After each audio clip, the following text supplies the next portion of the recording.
Actualmente. Conviene en la situación en la que nos encontramos, en falta de competiciones, de tener que buscar esos picos de forma. El vídeo de hoy, en lo que consiste, es sobre las dificultades de poner estrategias de entrenamiento. Seguro que muchos de vosotros no sabréis realmente cómo actuar en frente a esa situación de incertidumbre, de falta de competiciones que nos hacen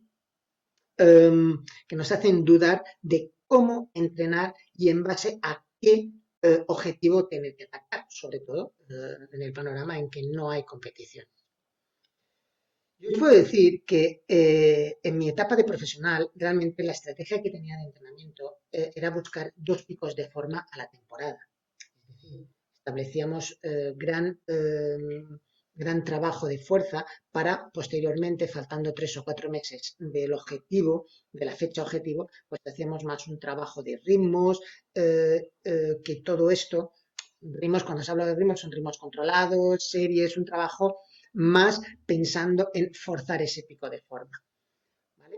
Y os comento que tenían dos picos de forma anuales. Uno en primavera, no, mentira, uno en primavera y finales de invierno, principios de primavera, que era buscando, digamos, aquella maratón comercial en la que se buscaba sobre todo la marca.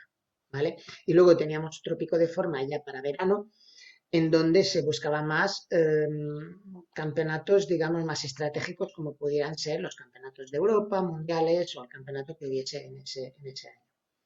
Pero bien, si lo extrapolamos a la situación actual, todo esto ya no encaja. ¿Por qué? Porque el pico de forma tiene sus riesgos.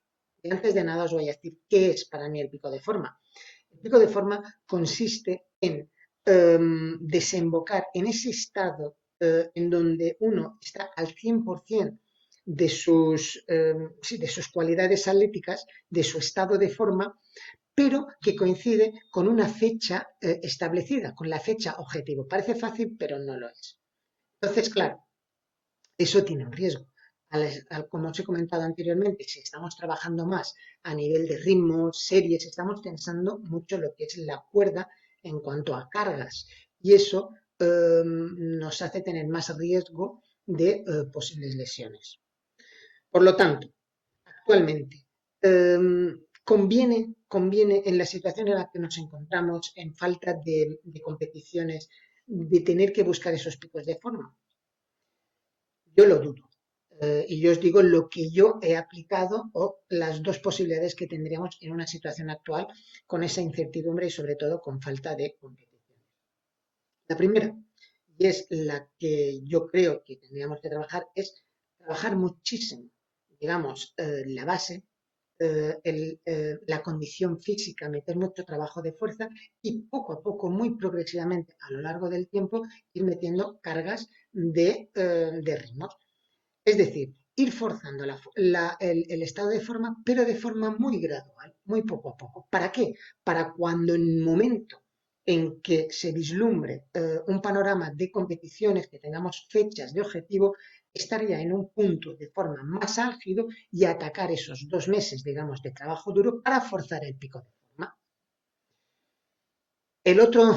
La otra posibilidad que os podría comentar sería, como el panorama sigue siendo muy incierto, llevamos muchos meses, sería forzar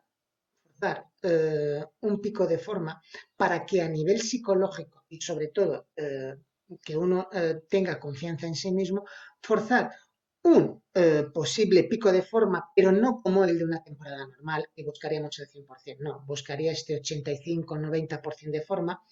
Y si tenemos una competición, realizarla. Si no la tenemos, encontrar o planificar un test de entrenamiento, ya sea 15 kilómetros, 20, eso ya dependerá un poco del entrenador o del objetivo final que tenía, si no era maratón o media maratón.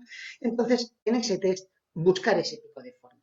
¿Por qué? Porque nos dará tiempo suficiente a volver a bajar de forma y volver, digamos, a otro pico de forma más adelante si el panorama de competiciones se aclara un poco.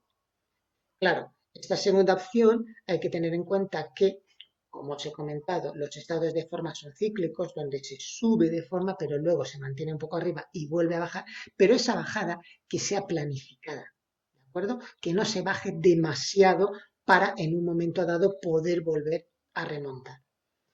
Esto es lo que he estado aplicando con los corredores que estoy entrenando y espero que esto os vislumbre un poco la situación, las estrategias que se pueden aplicar, estrategias de entrenamiento que se pueden aplicar en una situación como la que nos encontramos, que también esperemos que dure lo menos posible y pronto podamos volver a una situación de competiciones normales y a la que todos nos gusta.